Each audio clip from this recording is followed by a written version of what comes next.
Well, this is the podcast for Multifaith Matters, and I'm privileged today to have a returning guest, George Chryssides. George, welcome back. Thank you. Let me read a little bit. Thanks for inviting me. Yeah, it's great to have you back here. A little bit of George's bio from the back of the book that we're going to be discussing today. He is Research Fellow in the Department of Theology and Religious Studies at York St. John University in the UK. His publications include Jehovah's Witnesses, and the Bloomsbury Companion to Studying Christians. And today we're going to be talking about a new book for those watching. Whoop, I guess you can't see it. It's hard. We're giving my screen. There we go. He's got it held up. It's Contested Concepts in the Study of Religion, a Critical Exploration, which he co-edited with Amy R. Whitehead. And it's a fantastic book.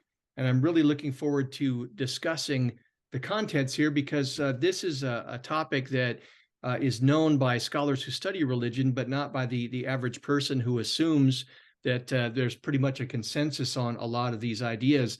But to dive in, what was the idea? How did this book come about, the idea for it? Well, the idea was, it was when we were on a field trip at the end of a conference back in 2019. We were taken to what looked like a Roman Catholic monastery. And I think the people that worked there originally were Roman Catholics, but were kind of elbowed out of the Roman Catholic tradition. And the principal of the monastery called himself Swami Roberto, which doesn't sound very Roman Catholic, as you'd agree. But when you looked around the monastery, the Virgin Mary was holding a lotus flower in an image, and there was a Zen garden at the back, and there were various symbols with the Om message. So when Swami Roberto talked to us, one of the things he said was, "We're not syncretistic." So some of us thought that's a bit puzzling because it looked as if there was a whole merging of traditions. So I was sitting next to Carol Cusack, who's an Australian scholar, and I said to her, "That's a bit strange."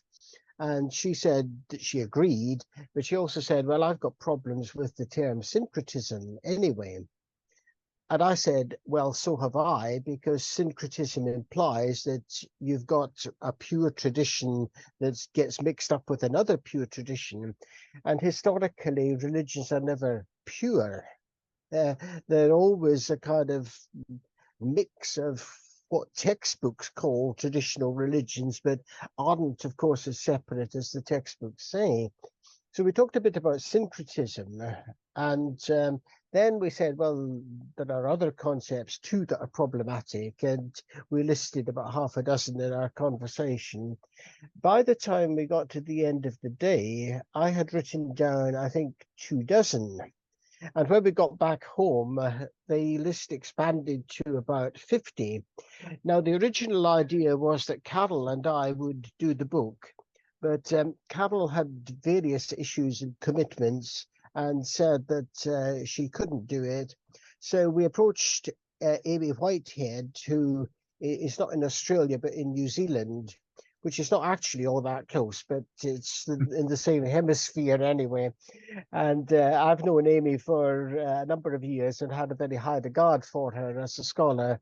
So we approached Amy, and I think maybe we thought at one point that the three of us would do the book together. But Carol dropped out, and Amy and I worked together on it. Carol offered some advice, because one of the things we did initially was, because we had 50 concepts, we couldn't have 50 chapters in a book of that length. So whenever I write a book, actually, the first thing I do is to get out my pocket calculator and then work out just how many words you've got for each chapter. So if we had too many concepts, we'd have too short chapters. And if we had too few concepts allowing greater length, then that wouldn't be terribly satisfactory. So somewhere in the middle, you split the difference, and we decided that about 2,500 words each was enough for people to develop the idea and to give it a proper discussion. So that was what we did, and we ended up with trying to remember how many chapters now. No, I never remember what I've written, to be honest. Yes, it was 25 chapters in all. So that covered a sufficient range of topics, we thought, but at the same time gave the authors enough space to just explore the idea that we had assigned to them. Now, when folks hear about the book, they might assume that this is a keywords book or maybe a dictionary of contested religious concepts. But in your introduction, you point out that's not what this book is about. No, absolutely not. No, and as you know, when you send in a book proposal, it goes to a number of referees, and referees either make encouraging or disparaging comments. And actually, all 4 referees said the book was worth publishing. So that's an achievement, because usually there's some miserable person that says, on no account, publish this book. So we did get a thumbs up from all 4. But one of them said, because one of the questions that Bloomsbury asked was, how would you describe this book in just a phrase? This person had written another keywords book. So we thought, well, no, that's not what we're on about at all. A keywords book is for people that are new to a subject and actually don't understand the concepts. So maybe a raw student would fail to know what eschatology means. So they need a keywords book or a dictionary or whatever for that. That wasn't what we were doing. What we were doing is to say there are concepts like syncretism that are inherently problematic, not because you don't understand what the word means, but because maybe you don't see the problems inherent in the concept, namely that somebody who's accused of syncretism isn't stirring 2 religions together and getting a kind of amalgam of the 2. It's not like that, and we need to be careful about using the term. So it was Carol Cusack that got landed with the concept of syncretism, because really she had started it all off. So that was what we did with the various concepts. And given that referee's comment, we were careful to say at the beginning, this is not a keywords book we're doing. It is a discussion of problems that we call contested concepts. But contested can mean a variety of things. It can mean that scholars disagree about what the concept means. It could be that we're using it without sufficient reflection, because with a concept like world religion, which gets used very frequently still, it's not quite clear what people mean by that.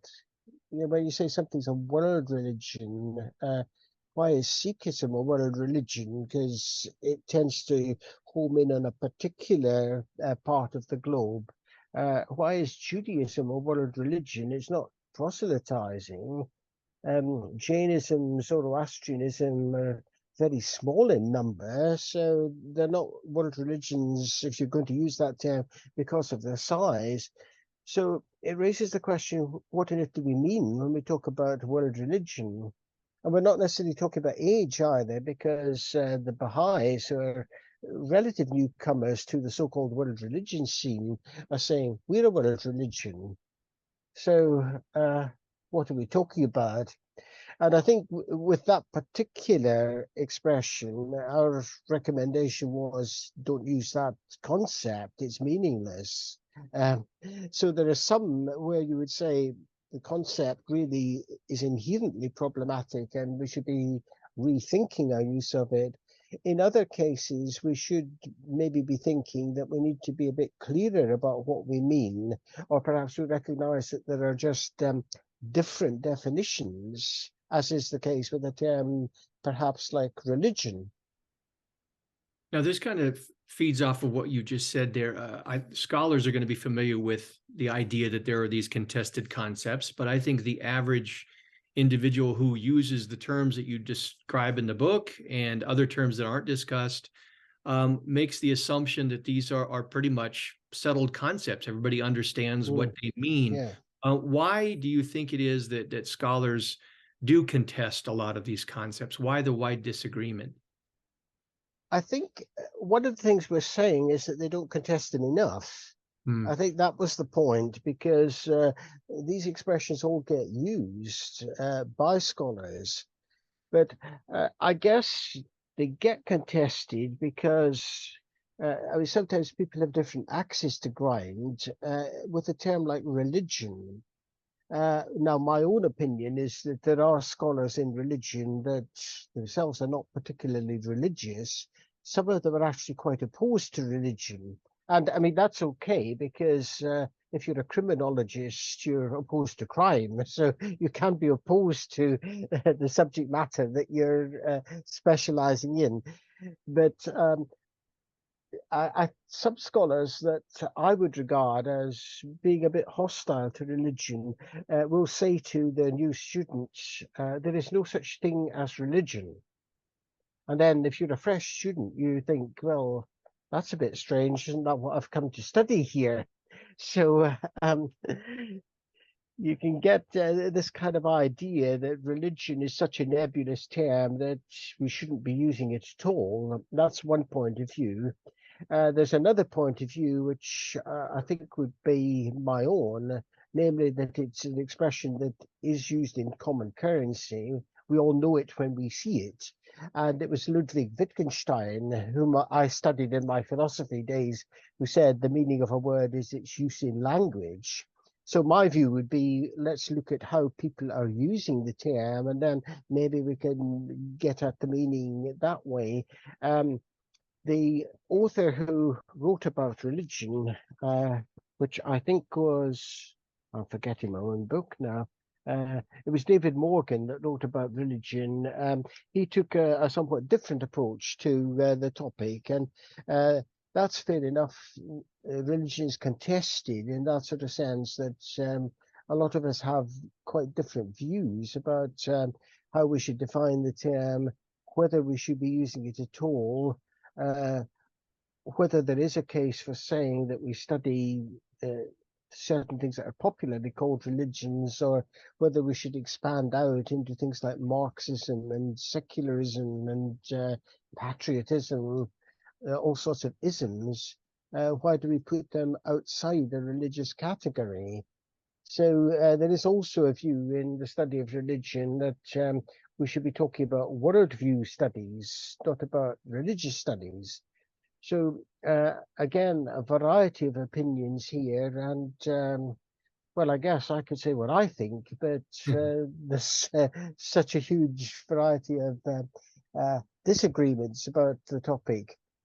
Would some of the disagreement come also by way of special academic specialization? So a religious studies perspective on these contested concepts might come from one vantage point, but someone who, for example, is an anthropologist looking at religious expression in a given culture might see that it's more difficult to make the separation between religion and culture. They're more united. So does the academic lens that one is looking at, is that a factor?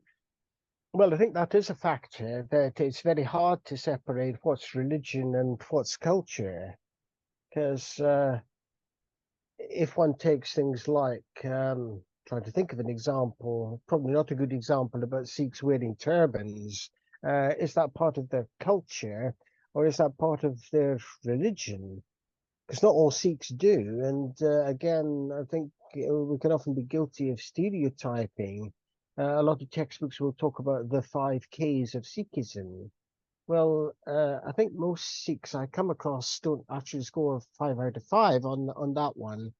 But yeah, it's very hard to say what is part of a religion and what's part of culture. Maybe a better example would be polygamy, because Christian missionaries have had problems about that. They've gone out to countries where polygamy is maybe not exactly the norm, but it's fairly widespread.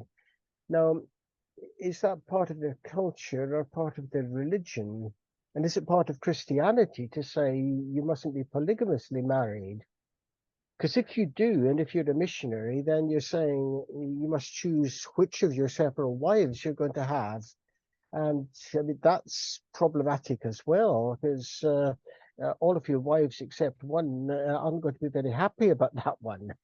So But you could say, well, this is part of their culture. I mean, after all, there are quite a lot of polygamists in the Bible. So arguably, that's something that might be acceptable. So the point I'm making is not to adjudicate on that one, but to say, well, what's religion, what's culture? Can you separate the two? And it's not a clear distinction at all. Let's talk about a couple of the concepts that are discussed in the book, and these two are separate entries, but I'm going to ask you to comment on them together Mm. that are near and dear to my heart. The term cult and the term new religious movement. We see the term cult constantly in the media. I think most recently there was a religious group. I can't remember what country it was in, where the pastor supposedly through his leadership is now responsible for the starvation deaths of many of Yeah. his parishioners. And they're saying, well, the media says that's a cult. And the assumption is everybody understands what a cult is. And yet in the academic world, there is great hesitancy and reservation to use that term, and they substitute new religious movement. Can you talk about the term cult and the term new Yeah. religious movement and why those are contested concepts? Okay. Well, the thing about cult, actually, to talk about cult takes me right back to when I started my work on new religious movements. Because my first experience of looking at cults was when I was on the United Reformed Churches Mission and Other Faiths Committee. That was back in 1981. I joined them, and they were looking at relationships with other faiths. And the issue of new religions or cults was raised. The question was, can we relate to them in a similar sort of way as we do with Hindus and Sikhs and Muslims and so on, or are they different? And we invited one of the representatives of what's often called an anti-cult organization, and she came to speak to us, and she brought a list, and the list was entitled List of Cults, Sects and Fringe Groups. And this was quite an extraordinary list. It had 107 entries in all. I counted them, and they included the most extraordinary range of things. I don't have it right in front of me, so I'm relying on memory. But as a for instance, Baha'i were there. Um, Now they didn't include spiritualists. That seemed a bit strange. They had biorhythms, they had Mormons, Jehovah's Witnesses, of course, and there was this extraordinary mix of religious organizations and sort of psycho-healing techniques, crystal therapy, just about everything was put in this mix with a number of omissions. And did they forget the omitted ones, or did they not think they were cult, sects, and fringe groups, or what? So the whole thing seemed to me to be a muddle. And actually, I wasn't the only member of the committee that reacted badly to this presentation. We said, well, this is just an assortment of techniques and forms of spirituality, whatever. So that's part of the problem with the word cult. First of all, it's pejorative. If I say you're in a cult, I'm saying that's terrible. In fact, a number of people in the anti-cult movement talk about a destructive cult. And I'm never quite clear what they mean about that. Are they contrasting it maybe with benign cults? Because we never hear about them if they exist. And if they're destructive cults, what exactly do they destroy? Yeah, maybe they've got an answer to that. I'm not saying they don't, but it's puzzling. And not only is it pejorative, but as with this 107 concept list I mentioned, what do you put into it and what don't you? Now, my colleague Stephen Sutcliffe makes a comment in a book he wrote about the New Age. It's called Children of the New Age, and it was published in, I think it was 2002. And his objection to the term is, as he puts it, it lacks predictable content. And that's something that has always struck me and stayed with me. That's a very good criterion to use when deciding whether a term is a useful one. Because if we talked about tables and chairs, they've got predictable content. You and I trust, don't have any difficulty in saying that's a table, that's a chair, and so on. But when we talk about, well, in Stephen's case, it's what is New Age, when is something part of the New Age and when it's not, it's kind of nebulous. So actually, we use that concept in the book as one of the chapters, but also with the word cult. What's a cult? When is something a cult? Is spiritualism a cult? Is the Hare Krishna movement a cult? If you try telling Scientologists that they're a cult, they'll get their lawyers on the job pretty fast. So, on the other hand, it is okay, I think, to talk about the cult of Elvis, or we talk about cult films and cult books. So the whole thing is just so nebulous that it's a concept that I personally, and probably the majority of my colleagues, would say that's a term to be avoided. It's pejorative and it hasn't got predictable content. But academics would substitute the term new religious movement, which is not pejorative, but even that has its problems, its challenges in terms of a label. Yeah, well, I think part of the problem is that the media landed us with this kind of web of concepts that don't fit together, like the 107-point list. And they said, these are cults. And we've said as academics, well, we don't like that term, so what term can we substitute? And I'm not sure we've done the right thing actually on that, because as I say in my chapter, I really think new religious movements is a concept that we're now landed with. We can't do much about it now that it's stuck. But I've got problems with it, and I'm not sure that I can do better, really. But given that the media have got this list of concepts and movements and whatever, and said these are cults, then we've had the task of saying, well, what have they got in common? What is it that makes us interested in them as new religious movements? Now, I mean, if you want my own solution to it, I think it might be better to talk about things like 19th century Christian-derived organizations, and actually to label the date rather than to say they're new. Because actually, the ones that were new when I started work on new religious movements are kind of getting old. So new is relative. Are they religious? Well, I don't think biorhythms are, if you're going to include them in the list, or tarot cards or whatever. Are they movements? Well, as I say in the chapter, they're not actually movements, they're well-defined organizations. So the term new religious movements does have the advantage of not being pejorative.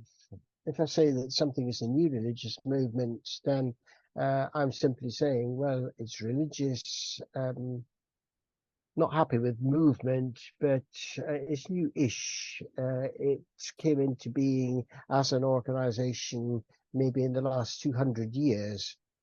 It's not all that new, but it's not all that old either. Right, right. Yeah.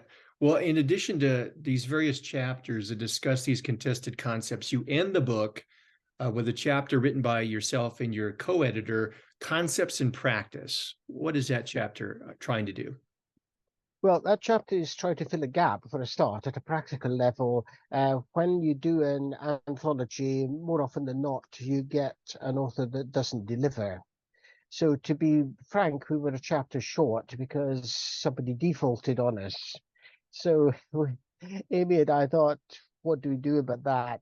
And we thought, well, why not have a chapter that is a kind of case study that causes us to decide whether some of the concepts we've been discussing are applicable and how they fit in, and so on. So I suggested an incident at an interfaith. No, it wasn't an interfaith gathering. It was a Buddhist gathering. It was in Wolverhampton Town Hall a good few years ago now, and there was a Buddhist monk who, well, there were several Buddhist monks at the gathering. It was a celebration of Wesak, which is the day on which the Buddha is said to have been born, enlightened, and attained parinirvana, death after enlightenment. So it's a big cause for celebration. So I was at this event, and it was a kind of party. There were women and girls that had made tea and cakes and performed dances, and one or two people from the Buddhist community, and also people from the town hall and various dignitaries got up and made speeches. And then this Buddhist monk got up, and he was a Western convert. And if you're a convert, you're always more enthusiastic than people that have belonged to the religion all their lives. He got up on the platform and he said something to the effect that it was all very well to have tea and cakes and dancing, but this won't help you to gain enlightenment. You should be meditating. You should be taking part in the spiritual life of Buddhism. Now, that seemed to me, first of all, to be very rude, but also it indicated something that Westerners are interested in when they convert. They want to kind of get to the top spiritually. They want to meditate. They want to, well, maybe not attain nirvana, but they often talk about spiritual progress. Now, in my book, that's not what people necessarily join a religion for. You can get all sorts of things out of a religion, like tea and cakes, or maybe moral encouragement, counseling. There are all sorts of things, perhaps building up to, if you're a Protestant, salvation. A lot of Protestants would say, well, we've hit the jackpot on that, we're saved. So yeah. Anyway, the incident that I suggested gave all sorts of scope to talk about things like conversion. Is it syncretism? I think there is blending of Eastern attitudes to Buddhism with Western concepts of what Buddhism is, which is very much kind of book-based and Nibbanic, as one author uses the term. You want to take a religion as you think seriously if you convert to it. So there was this host of concepts that we felt impinged on that particular incident. And so we tried to focus the book down on something that people could envisage and think about. I'm assuming the audience for this book is primarily for scholars, trying to help them, get them thinking. Is that the case? And if so, do you hope it also has a wider audience, more general readership? Well, I'd hope there's a more general readership. When you put forward a book proposal, as I'm sure you know, publishers don't like you saying this will appeal to the general reader, because that seems to be unduly optimistic. And it would be nice to think that everybody's rushing into their local public library demanding copies of the book. But I think we're realistic. People often think you make a vast fortune out of writing books.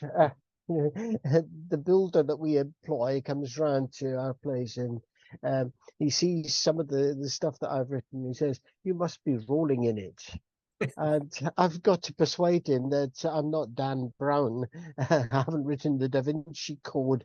That more often than not, you get a note from your publisher saying you haven't reached the target amount to transfer to your bank.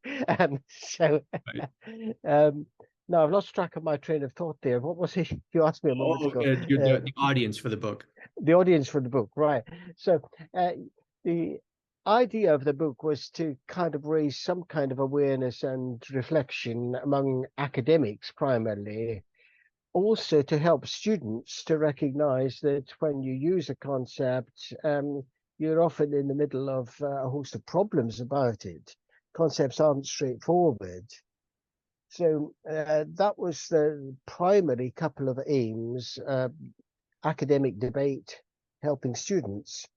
But there may well be, and we hope there will be, other people that are interested in the book, because I like to think I write in a way that people can understand. And when people tell me that I write clearly, then I feel complimented by that.